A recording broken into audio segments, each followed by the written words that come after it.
Good morning, everybody. I'm Larry Weishuhn. If you enjoy real-world hunting and fishing talk, you're really going to enjoy listening to my good friend, Luke Clayton, and his guest for the next hour. This is David Fox, and welcome to Outdoors with Luke Clayton and Friends.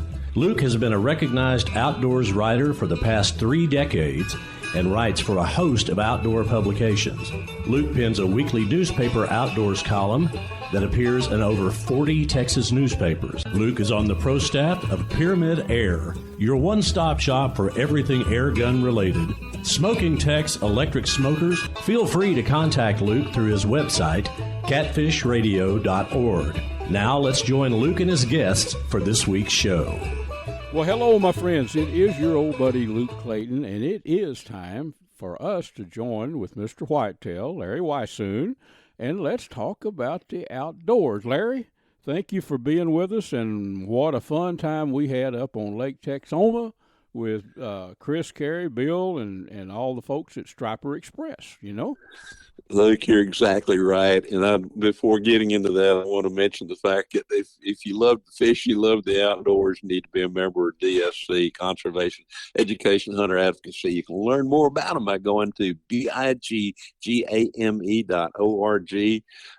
Had a chance to do a little bit of shooting this past week as well, too, using my Taurus handguns and a new rifle I'm putting together right now that's topped with a stealth vision scope and so I tell you what, using that Hornady ammo, it's accurate, deadly, dependable, just like they say.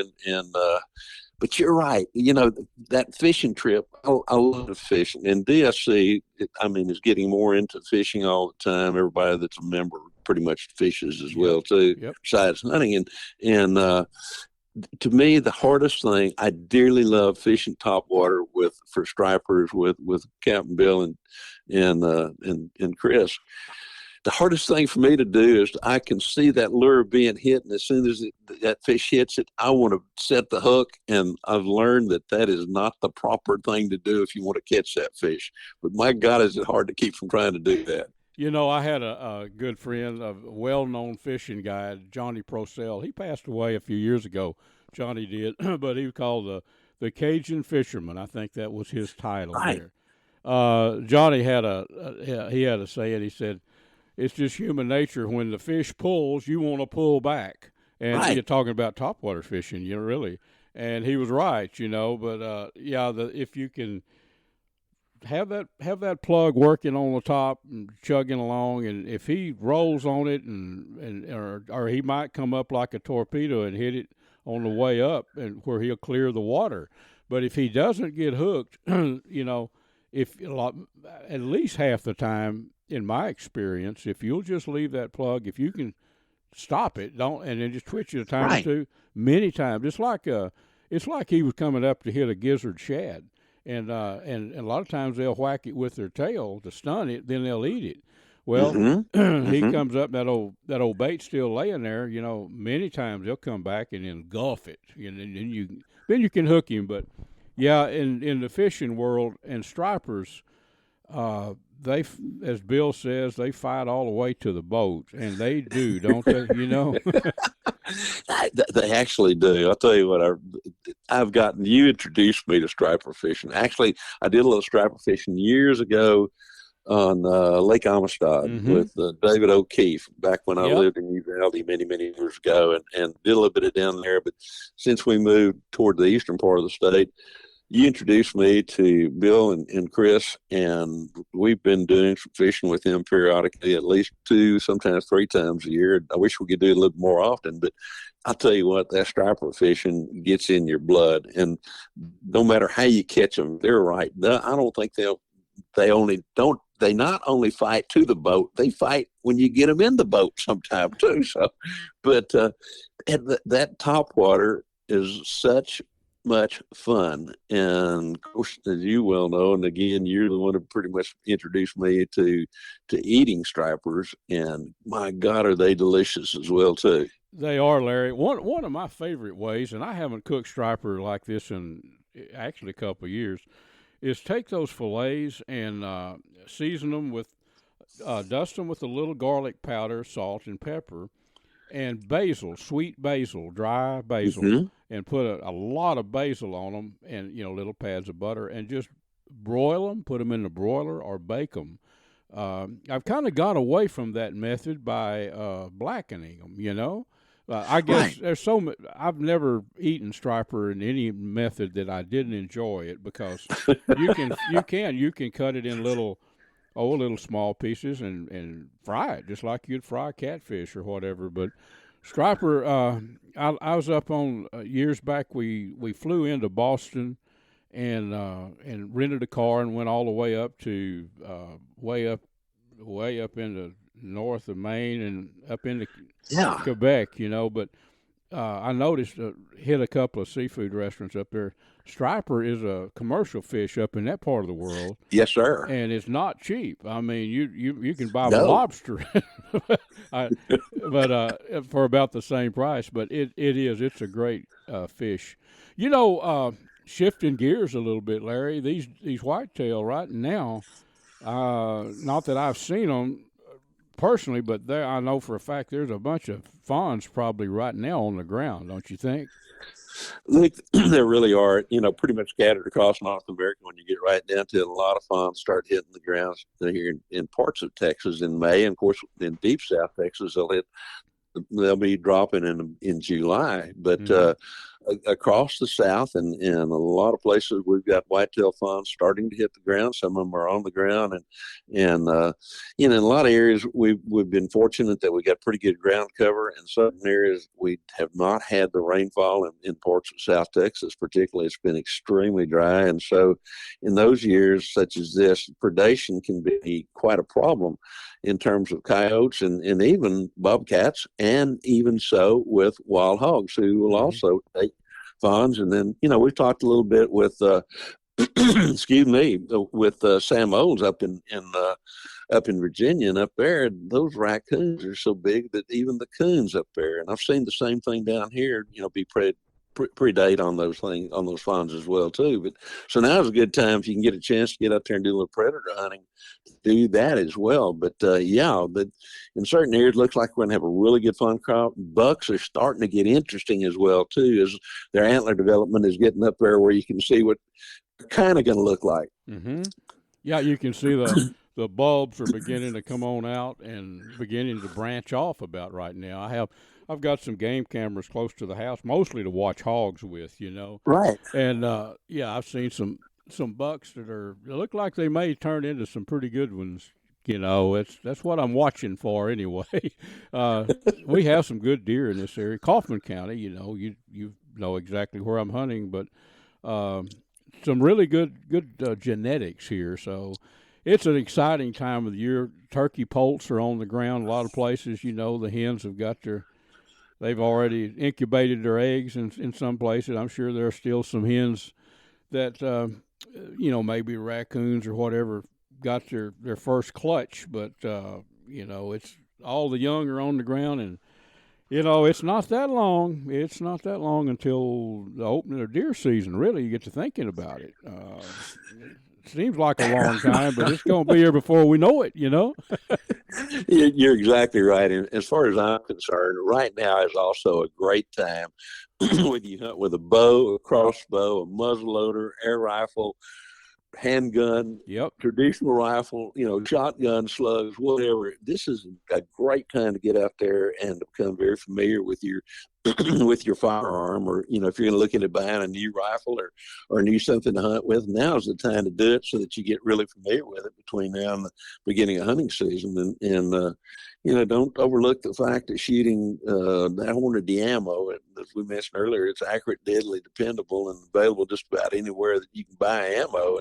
But now's a good time to get really familiar with what you're going to hunt with this fall. And if you do, it'll sure pay off when that old buck steps out, whether he's close to you or whether he's 200 yards away. Exactly. And, I like to hunt hogs throughout the year. And oh, yes. Actually, I'm stocking up some barbecue. I'm on a campaign for a cookout. We'll go into that later. But a few months, we're going to be we're going to need a bunch of barbecue, pulled pork. And I've got a system where, even warm weather, the hogs are still there. I love to hunt them in the cold the most, Oh, yes. or I don't have to worry about the meat. But I'll go in, watch a trail camera around a particular feeder, where honestly, Larry, the odds are 75% chance that I'm going to knock one down when I go. I monitor it and then set up for it. But a lot of times not a lot of times, but in the summer, I will always carry about 20 pounds of ice in a cooler. And if I shoot, it's going to be after dark. If I shoot one, I'll go ahead and take the quarters and the back strap. That's all I usually keep. I don't even gut them anymore. I just take the 4 quarters and the back straps because there's so many. And put them on ice, and then usually I'll carry a garbage trash bag, put them on there, and then pack them on ice, and then go home and go to sleep. The next morning, I get up and I can skin them, but people think that you can't. You can, and it's a lot of fun hunting them in the summertime. Sometimes I'll always have a thermocell, but sometimes, especially after it's been wet, I'll sit in the back of my pickup in a comfortable chair, and I'll have that thermocell going with some glass of tea, and have a good little set out in the woods. So summertime, it's hunting. There's some opportunities right now for sure, Yes, sir, there really are. One other thing I might add is that, their ticks and chiggers are throughout the South can be really bad. So Yep. what I do before I go outside during that time of the year, this time of the year, is I buy some Sawyer's permethrin and spray my clothing, my boots, my hat, my shoes, my pants, my shirts, and my gloves and everything else that I can to keep from getting ticks, because Lyme disease is running rampant across the country. And my guy like Jim Zumbo has often said, he said, I'd rather fight a mother grizzly with a bad tooth with a bunch of cubs around her than have one chigger bite. And I kind of feel the same way about it. So that will keep those chiggers and ticks off you as well, too. That's right. Well, I've hunted with you a lot, Larry, and I guarantee you that's one thing Larry does is, you spray those clothes religiously, and it pays off. We are out of time. I can't believe it. Our visits went this fast, Larry. But we will be right back here with everyone next week, and who knows what our topic will be. We'll try to come up with something and something interesting to talk about for next week, Larry. I got a feeling that'll happen.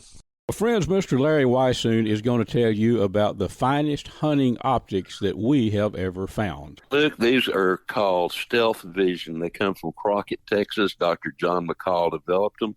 They're 34 millimeter tubes as opposed to the narrower tubes, so more light transmission. They have a little green light that comes on. That scope is leveled because that's when you want to pull the trigger. They have an optional lighted reticle as well, too, and a whole lot of other products. And folks can learn more about them by going to stealthvision.com.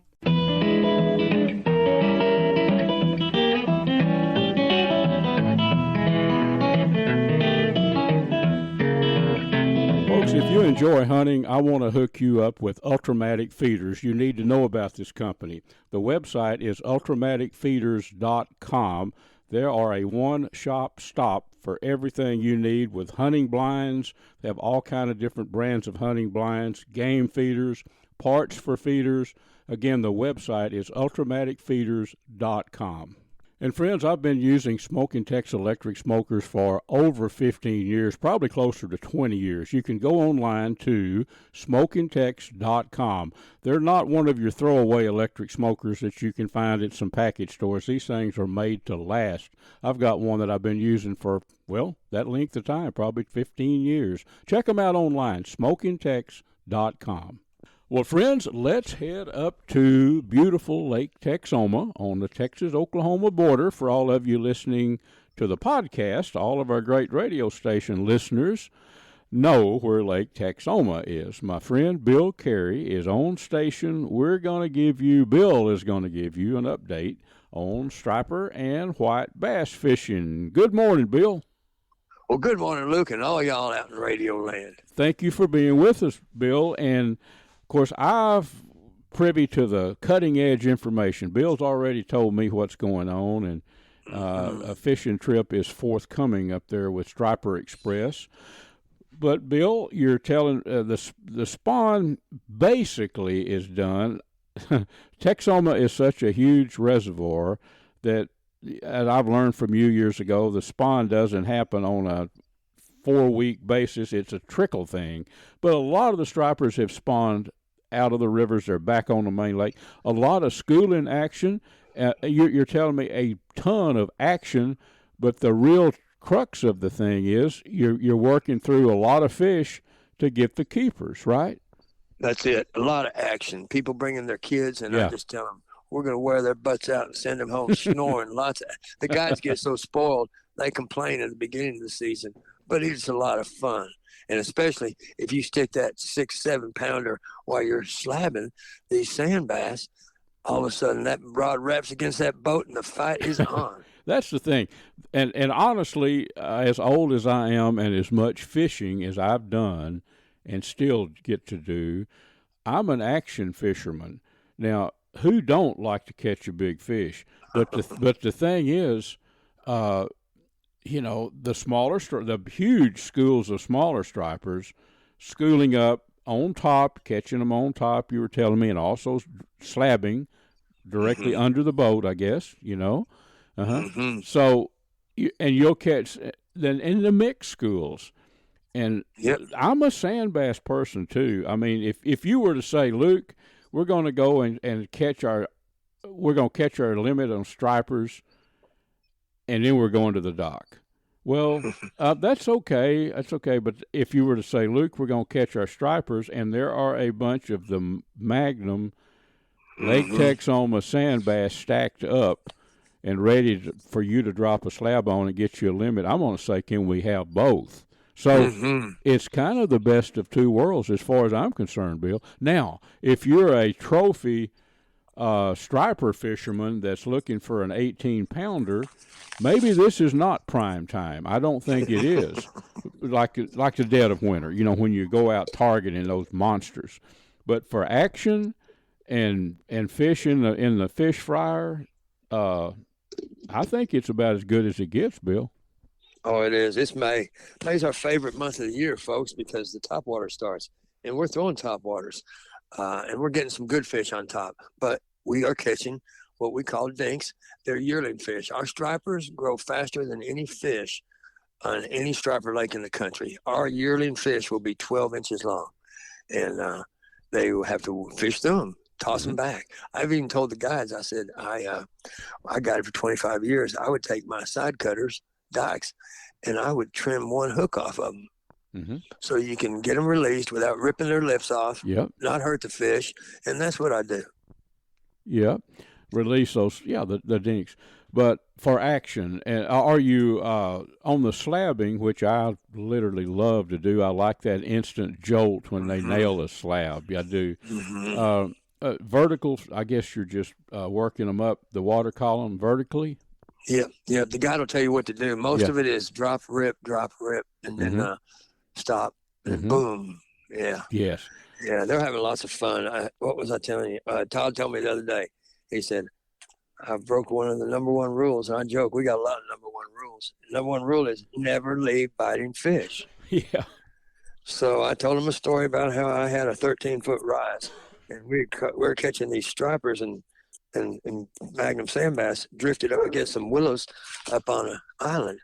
And this man said, my son is here for trophy. And I said, well, I can't promise you any trophies, but we caught 30 of these Magnum sand bass, and who can complain? But I let him talk me into leaving.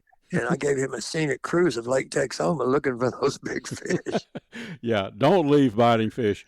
And, that's right. But the sand bass spawn, I'm going to assume, is a done deal. I'm sure they're the first. But now what happens, they come back out of the Weishuhn and the Red River in numbers out on the main lake, and it corresponds with the shad hatch, doesn't it? I mean, that's it.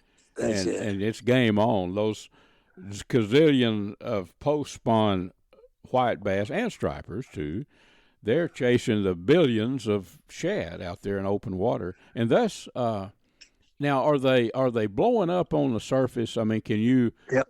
Okay, you can see that they're actually Yeah, nailing the they're bait. throwing a lot of top waters on that because the females are coming down river, folks. And again, I was talking to Captain Todd about the fish. I always want to hear good stories Yeah. to tell y'all when y'all call. Yep. And he told me, he said, they're finished. The females are finished. They're coming back into the main lake, and they will group up in large schools and just corral these bait balls. And we have got the bait. I'm telling you, we've got the bait, which is important because I've always said, it makes it harder on the fishermen, but we got a lot of mouths to feed. And that's something that has always amazed me, and it always will. I'll never get it in my mind. You've got a school of, say, threadfin shad that are, say, they're 1.5 inches long. The numbers are uncountable. There's a ball of bait down there that's just massive. Millions, I'm going to say. Yes, I would say millions. Millions, yes. And here you are, a fisherman. You're dropping this piece of lead down that's going to be, if you're targeting, say, sand bass, white bass, that thing may be 1 inch, 2 inch long, whatever, 3/4 ounce, maybe you're wanting to match the hatch, and you're dropping that down into those a billion, let's say, little frisky shad darting around, and that sand bass or striper nails your imitation bait. I don't know. I've never figured that out. If you're a gambler, what would what would the odds be? But for some reason, I don't know. Maybe it's the fact that bait is a little different or move a little slower, maybe. But they will definitely hit it, won't they? You're right, and that's always been a great question because that's where the fish has got us always thinking, because it's got to be the vibration. It's got to be, if they can see it, they will react, and they'll compete with each other. And that's what's so great about a schooling fish. When they're feeding, oh, mercy, everybody's got fish on. You have 4 or 5 fish on the boat. I call it fish on the floor. Yep. Well, and then maybe, and every fisherman listening to me right now, I know that everybody's thinking the same thing. Maybe the reason they're hitting that, say, lead slab, maybe the reason is when you impart a little action to it. You're popping the rod, letting it fall, cranking it back up, letting it fall. A real shad is going to, when that sand bass comes up there to eat, he's going to be running. This one is still in the strike zone, put it that way. Maybe that's the reason. I don't know. Maybe that's who's going to figure all this out. Nobody's ever going to have all the answers, but it's fun to think about why they will do that. Yeah, they go into a frenzy. They just compete with each other. I've always said, Luke, if 2 stripers were sitting there and neither one of them was hungry, and a shad swam by, if one fish moved on that bait, the other one would follow. The thing about a striped bass that is amazing to me, and it's very common, if you go up there and fish with Striper Express or anybody that's on the fish, you'll know this. You catch one striper, and he may be a 20-incher, he may be a 10-pounder, whatever. One striper, it is so common when you're fighting him up to the boat to look behind him or beside him and be 2 or 3 or 4 other stripers. Oh yeah, and that's the greedy nature, I guess, of a striped bass, because I mean, and then I fished, Bill. I fished up in Saskatchewan a lot of times in those those fly-in lakes. I love to do that up there near the Northwest Territories and all these camps. God's country. Yeah, it's pristine and beautiful. Those people have heard, many of the guides I fish with have heard about Texoma and striped bass fishing. That tickles me. And they have, and they say, last time I was up there, Tazen Lake, which is up in northwestern Saskatchewan, a couple years ago, the guide told me, he says, yeah, I was down there fishing. I don't know where he was striper fishing, maybe in the East Coast, I don't know. But he said, last time I went striper fishing, he said, those fish will fight you all the way into the boat. And they will. I mean, that's just, and I agreed with him. He said, but northern pike, which I love to catch up there, and that's one of my favorite fish to catch. I don't know a stronger fish, but when he's done, he's done. He'll hit you. He'll fight you hard for a few minutes. I mean, real hard, like a 50-incher, hard, big fight.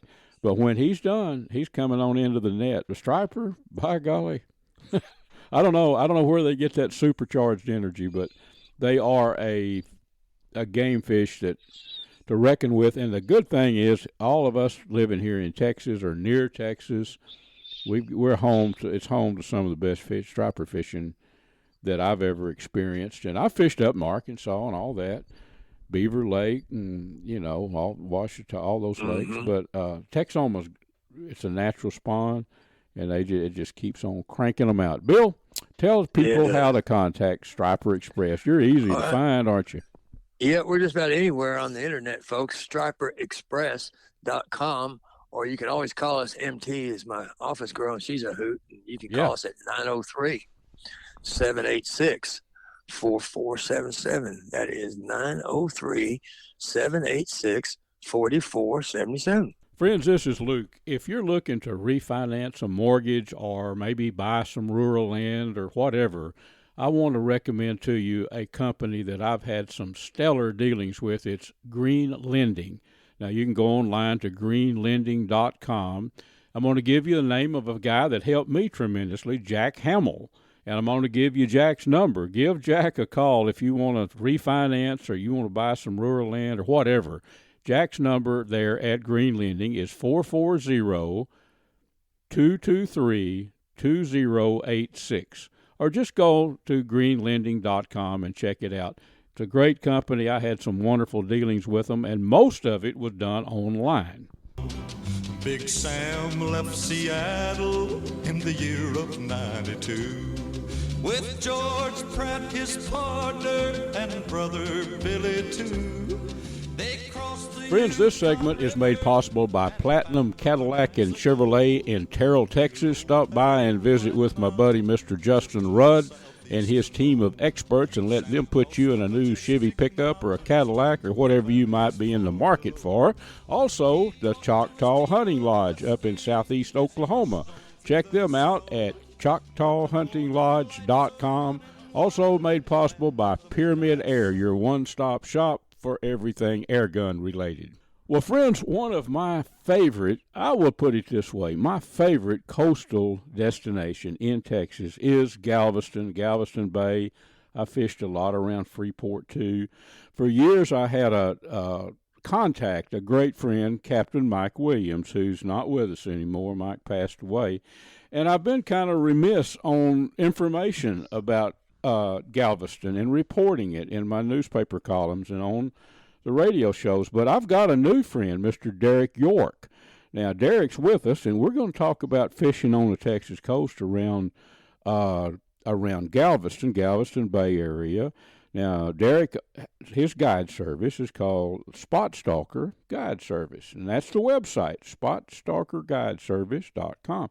Derek, thank you, buddy, for being with us. I am so happy to connect with you, and our mutual friend Larry Weishuhn connected me with you, and yes, sir. I'm ready to learn what's going on right now. But Derek, for years, Captain Mike Williams was probably spent more time fishing the Galveston Bay complex than any human that I've ever known. Tarpon Express. Oh, yeah. But yes, sir. Yeah, but Galveston, a lot of people think of Galveston as being strictly a tourist destination, which it is. There's a lot to do. That's one thing I like about it. You can take the family down there.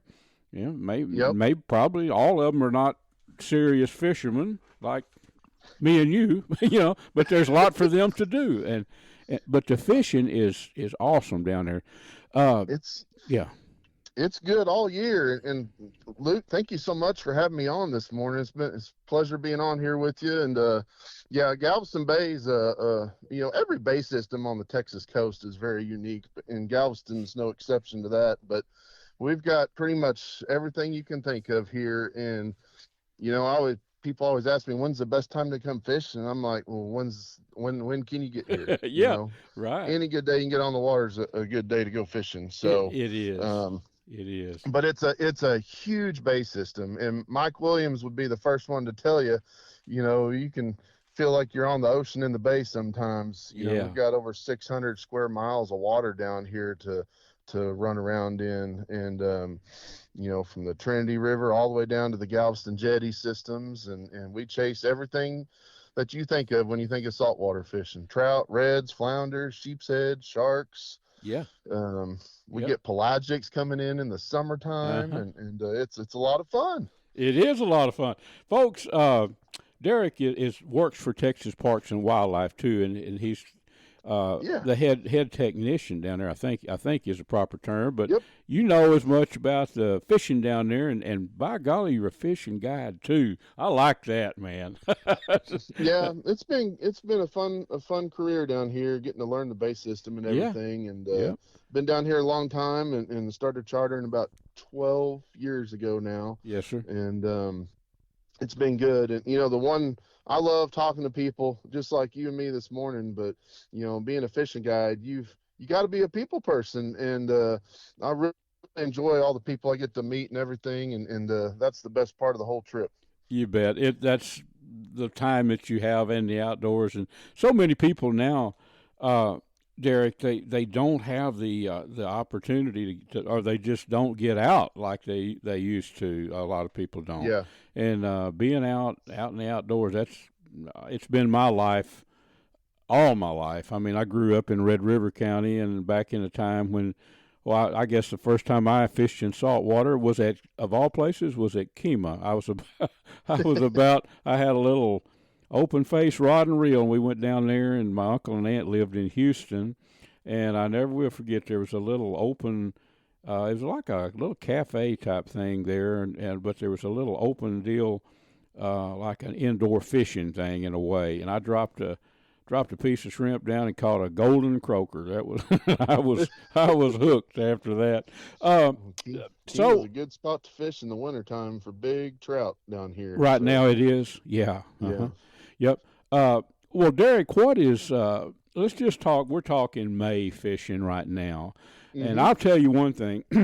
I'm the type fisherman. If the sheep's head are biting good, and I can catch a bunch of sheep's head, I'm all about it. Rather than, and then there's another type fisherman that wants to catch a 6-pound trout. That he don't care if he doesn't catch anything but a big trout. But I like the action when I'm go fish. I really do. You know, and is there any like speckled trout schooling action going on this time in May or? You know? Oh yeah, you know, May and is a great month to get down here. You know, school's getting ready to get out here in a couple weeks, and we just come off the spring break rush, and there's a lot of things going on in the bay system, and sheep's head spawn is still going on out at the passes out into the Gulf, and lots of sheep's heads. A good time of year to get down here and get your limit of sheep's head, some really good numbers, and some big sheep's head, and we've. You know, over the years, we've caught sheep's head up to 12 pounds, during this time of year out there, which is huge for those guys. Yes, sir. And, you know, a lot of people don't like cleaning sheep's head. I've got a really good way to do it and show people when I take them out. And, but it's one of the best eating. It's probably my favorite fish to fish for year round down here. When I come to fish with you, I'd like to do that. Maybe. Yes. I think it'd make a great, story for our newspapers and and everything. Oh, yeah. I have a friend, Trey Schmidt is his name. We call him the fishing mortician. he was the Schmidt family in, I think, Katy, Texas. They have a funeral home, but he says to keep sanity. He is also a commercial trout gigger, or whatever you want to call that. So he goes down there 3 days a week and gigs for not trout, for flounder. What am I talking about? Yeah. Not trout, folks. Yeah, can't stick You down. can't do that. But sheep's head, and I guess it's still legal to gig sheep's head. Yeah, they're not considered game fish here, so. Yeah, is there a limit? So there is a limit. It's 5. The sheep's head's 5 fish per person. Okay. They got to be 15 inches. Yeah. So. Yeah. I didn't know that. Not too many years ago, that wasn't the case, was it? Yeah, when I moved down here, it was like a 13-inch minimum. You know, Louisiana, there is no size on them and no limit on them either. And but over here in Texas, we put some because they were getting more pressure on them. Mm-hmm. And, one thing I'll mention real quick, Luke, is a lot of these regulations are put in for different reasons, but the majority of them are put in for the minimum size for these fish to be able to reproduce once in their life before they're taken out, so that 15-inch size seemed to be about the right area for the sheep's head to go after decades of studying and research and stuff. And same thing with the redfish and stuff like that. Trout's a little bit different right now just because all the challenges we've been facing with those on the whole coast, but yeah, there's a reason for everything. Oh yeah. Well, tell me again the limit now on sheep's head, the length. So that's 5 fish per person, and they got to be 15 inches minimum. Okay. You may not know right off the top of your head, but has that regulation been in effect for quite a while now, or? The 15-inch rule has been. I moved down here in 2004, and it was 13 inches at the time. And I do not remember, how long it was at that, because like you said, I don't think there was a minimum size for quite a while before that was implemented. So, I see. And when they changed it, they did it over 2 years. So they went from 13 to 14 and then 14 to 15 inches. Yeah. Which is kind of a weird thing. I don't know honestly why they did that, but that's the way they did it at that time. This time, now they'd probably just change it to whatever they see fit. So I know it's been years since I went with Trey flounder gigging, but it was okay to gig back then, gig sheep's head, and I don't remember. Of course, looking back, the ones we caught gigged was pretty good sized ones, but I don't remember back then for the gigging if there was a limit on the length. I guess there probably was. Maybe, I'd have to go back and look in the books and see. So, but now there is for gigging or whatever. They have to be a certain length. Okay, more protected than they used to be. That's good. Well, when you're fishing right now for sheep's head, kind of give us, baits. How you're going to be type of areas. Live shrimp is king for bait. I'm fishing out at the jetties usually for these guys right now, and kind of using just a simple bottom rig, kind of like a Carolina rig. So I've got a small, I use a light wire circle hook, owner hook, about a 1 to 2/0 for the shrimp to be on, and then about a 18-20 inch fluorocarbon leader. And then above that, just a swivel with a bead and a little egg sinker above it. And just, it works great, super easy to use. And it makes it a little bit easier when you get hung in the rocks to pop that weight and that swivel and stuff out of the rocks. Kind of a counterbalance there. 9 times out of 10, I can get it undone if it gets stuck. So that's a good thing. But, so I remember fishing with Captain Mike Williams with live shrimp along the jetties, the base of them. And I'm going to guess you can cut, probably not just sheep's head. We used to catch a lot of trout there, and Yeah, and the trout just now showed up out there a few weeks ago, and they're getting thicker by the day out there. And we'll catch them the same way. Lots of black drum, lots of redfish, and there's always a few catfish running around when you're using shrimp for sure. So that's just kind of part of the game. But man, when those sheep's head and stuff are really biting and that tide's moving just right, there's really nothing else going to be able to grab that bait quick enough. They're in there thick. So, well, I'll tell you, I want you to take a little break here. Let's do that. And I'd like you to come back, Derek. Absolutely. Folks, we are visiting with Derek, Mr. Derek York with Spot Stalker Guide Service down in Galveston. The website, if you want to check that out, is spotstalkerguideservice.com. And let's take a little break, Derek, and let's talk some. I've just touched on. I've got a lot more questions that I want you to clue me in on. How about that? All right, sounds good. Folks, I want to tell you about one of my long-term partners, and that is Pyramid Air. The website is pyramidair.com. They're a one-stop shop for everything airgun related. Big bores, little bores, PCP guns, springers, you name it. All different brands, some great airgun supplies, but also a whole lot more. Archery, ammo, optics, shooting and outdoor gear, action sports, all this stuff can be found right there and ordered through Pyramid Air. So remember, go online to pyramidair.com. The snowflakes fall as winter comes, and time just seems to fly. Friends, I've been shooting and hunting with CVA muzzleloaders a long time. They are, in my opinion, the best muzzleloaders on the market. But did you know CVA also makes a very fine line of centerfire rifles, built to last and super accurate? Been hunting with those for several years. Check them both out, the muzzleloaders and the centerfires, online at cva.com.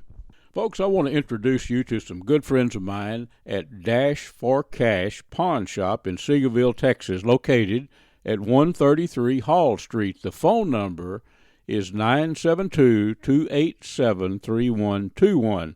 Go by there and talk with Gary or Randy, the owner. They're great people. They've got some great prices. Again, that's the Dash for Cash Pawn Shop, Seagoville, Texas, 972-287-3121. Well, friends, thanks for staying with me. We do have my new friend, Mr. Derek York, on. We're talking about fishing down in the Galveston Bay complex. Derek, we hit on Sheep's Head. I want to talk about the red fishing. Now, I know enough about fishing the jetties and all that to talk to know what the tips that you're going to give. But used to be the redfish, well, about August. That's when the bull reds were running, August and September.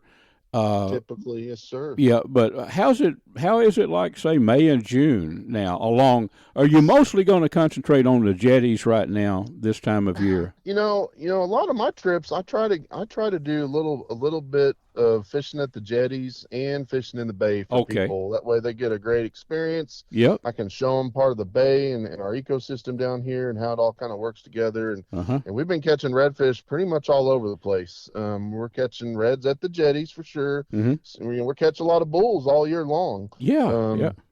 But slot reds, the ones that we usually take home for cooking and stuff. Yeah. We're catching a lot of those in the marsh drains, the guts. There's some schools swimming around in open water right now.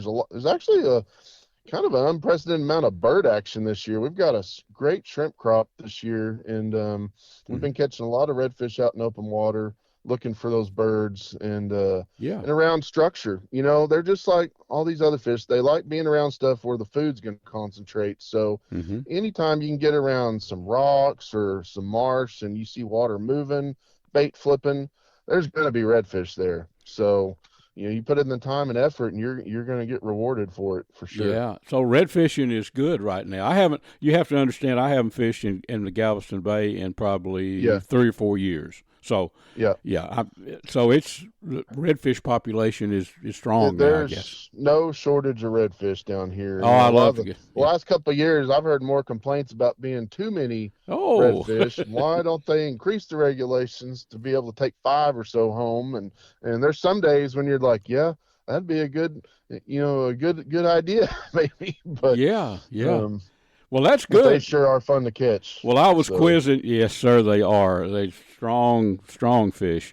I was quizzing you so much on other species. No, redfish, if given a chance, what's more fun than a big old red? Or it doesn't necessarily have to be a big old red to scream that reel. Those are strong fish. They are. So now, if you're fishing for say redfish, what would you use? Cut baits, or would you? I'm using shrimp. I do a lot of popping corks. With live bait. Love that. Shrimp. Yeah. I'm catching them on topwaters, soft plastics. Any type of soft plastic presentation, whether it be a tail or a shrimp, imitation or a swim bait or something, works really well. But you can catch them on dead bait too. When I'm at the jetties, I'm catching them on cut mullet, cut blue crab, even the smaller ones. And so they'll eat anything, you just got to get it in front of them. I remember fishing out of Freeport, and some of those shallow bays when the tide was moving. I forget. It used to be a guide service called Captain Elliott's Guide Service. Yep, I remember. You remember? I used to be when I first started outdoor riding 40 years ago, but it was big. I'd love to go on those trips, but I remember one of the guys, a young fella, probably about 20 years old, he just loved to fish, and he invited me to go. We'd fish those cuts where the tide would start sucking that water out of the bay, Right. and hammer those reds. That was back, 35 years ago. But that is one way to catch fish for the reds at times, I guess. yeah. Still, yeah. Yeah. But more fun when they're out. Yeah, when they start draining, man, all that bait's funneling through there. Yeah. They're just sitting there waiting. Yeah, yep. And you mentioned another favorite way is shrimp under a popping cork. Man, I haven't done that in a long time. That to me, Derek, that's one of the most fun things in the world. It's fun, especially when you got kids on the boat. You know, younger people or people with just shorter attention spans. You know, and it keeps you active. You know, moving it around and locating fish. And once you find them, man, it can be pretty fast and furious. It can. And what's better eating than a speckled trout? My gosh, I love to eat those things. Oh yeah. Now that. What's the limit now on speckled trout? So, you know, recently we changed to a slot of 15 to 20 inches. So they got to be between 15 and 20 inches, and you can keep 3 per person. 3 per person. And then the state implemented a tag system, just like for the oversized red drum.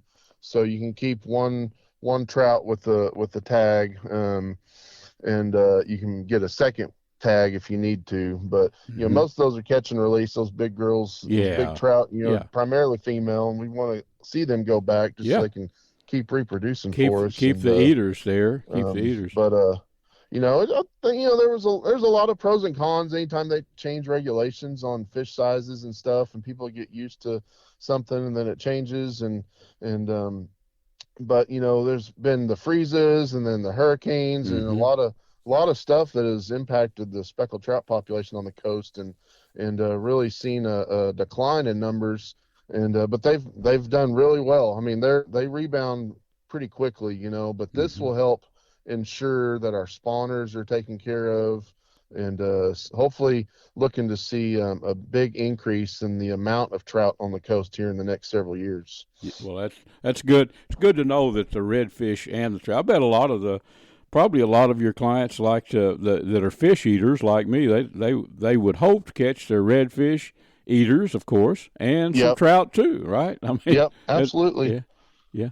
And moving around like you do, they have the opportunity to fish in those different areas. I know that. One more question. Another thing that I'm curious about, Derek, is now back in the day when I was much younger, the golden croakers. I don't know if that's the official term or not, but croaker fishing was a big deal. And I don't know, or how's the croaker numbers now? Are they? There's no shortage of croakers. There's a big misconception about people using them for bait and all this, and you know, you hear that. I hear it too all the time.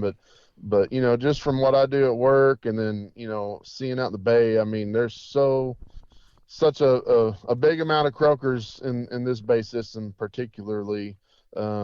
But they are getting used for bait, and so the shrimpers are keeping them for bait throughout the year, so that, you know, is pulling some of those fish out so they don't get as big as they did back in the day when people you know, went out and fished specifically for these big, because you know, croakers can get up to almost 5 pounds or bigger, and you just don't see very many that much anymore. And there's an occasion here and there where we'll catch a big croaker, you know, 1 pound, maybe up to 2 pounds, and it's just like, man, we got to take a picture of that. You know, I hadn't seen one that big before. And there's a croaker run, isn't it, in the fall? Or it's roughly the same season as the redfish. You know, late summer, early fall. And I've gotten to go on a couple of trips where we targeted croaker down on the beachfront, the little jetties that stick out. Down there, you know, but that was 15 years ago. You know, right. It's probably not a top fish that people want to go for, but boy, are they good eating, those croakers. They are good eating. It's like a saltwater crappie almost. Now, well, here's another question. The sand trout, right? Now, we used to go down, and this is up until year before last, we went down to Galveston and rented a beach house, you know, on the canals back there, Jamaica Beach, I think is where we were. But I caught a lot of sand trout.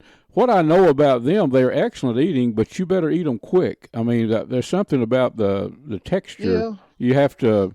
I don't think they would be a marketable fish, but they get. I never caught a big one, but do they get pretty good size? The sand trout. They can get big. You know, you'll hear people talking about Gulf trout and stuff, and it's the same fish. Okay. The sand sea trout, and they can get over 20 inches. Okay. But you can catch hundreds of them sometimes in the bay, or off the docks and the lights and stuff, and and they are great eating. You know, if you get a 12-incher and up, man, I mean, you can get a nice little fillet off of them and stuff. And I've kept them in the freezer. I typically vacuum seal everything. And They seem to be fine. They hold up pretty good. Okay. Yeah, they hold up fine. But it's just like anything. You don't want anything to sit in the freezer for too long. That never happens around my house. Yeah, I kept that hot grease. I have a tendency to put them to use. But they're fun to catch. And most people know the flounder run in the fall. How about flounder fishing in the early summer this time of year? You've told me that. Just coming out of April and even right now in May fishing, the flounder, I've seen a lot of flounder being caught right now. And you really want to concentrate around typical flounder habitat, marsh drains, anywhere where there's moving water, and around openings going back into the area. That's where they're going to be set up at, sometimes they're right up in the shallow water, up on the edges of the grass around those spots, and sometimes they're down in the channel. You're just gonna have to work around and find them. But we're seeing some big catches of flounder right now. That's good. Sure. That's good. Well, I can't wait to plan a trip. Maybe we can schedule. I talked to Larry earlier when we were recording today's show. Larry Weishuhn, he said, we got to get down there. I said, look, we got to do it. We need to make it. Well, we're about out of time, Derek. And folks, our guest is Captain Derek York down in Galveston. Derek wears a lot of hats down there, but he's also a very experienced fishing guide. SpotStalkerGuideService.com, right, Derek? That's it. I'd like you to leave a phone number. Somebody that might want to call and planning a trip down to Galveston. They know who to talk to now. Heck yeah.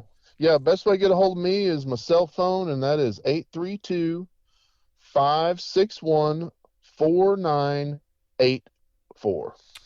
Well, Derek, thank you so much. I look forward to having you on the radio often, many times in the future, and keeping all of us tuned in on the fishing down in Galveston. How about that? That sounds good, Luke. Appreciate it, buddy. Friends, I hope you've enjoyed our show. This is our 20th year to be doing Catfish Radio, and I enjoy doing it now probably more than I did when I first began. It's lots of fun every week. But I want to tell you about a destination, one of my favorite destinations, and it's the Choctaw Hunting Lodge. It's up in southeast Oklahoma, maybe an hour north of Paris. I don't think it's that far, but it's an awesome place. You can go online to ChoctawHuntingLodge.com and check it out. Beautiful lodge there, trophy deer hunting on thousands of acres of Choctaw tribal land up there. It's just, if you ever go up there, you will return. A lot of eastern turkey in that part of the country, and probably our closest destination for many Texans to have a real chance to kill an eastern turkey. So that's got that going on. Exotic hunting, hog hunting. If you're an outdoor person, you'd love a visit there at the Choctaw Hunting Lodge. Folks, we are out of time. Make sure and tune in next week and be safe in the outdoors.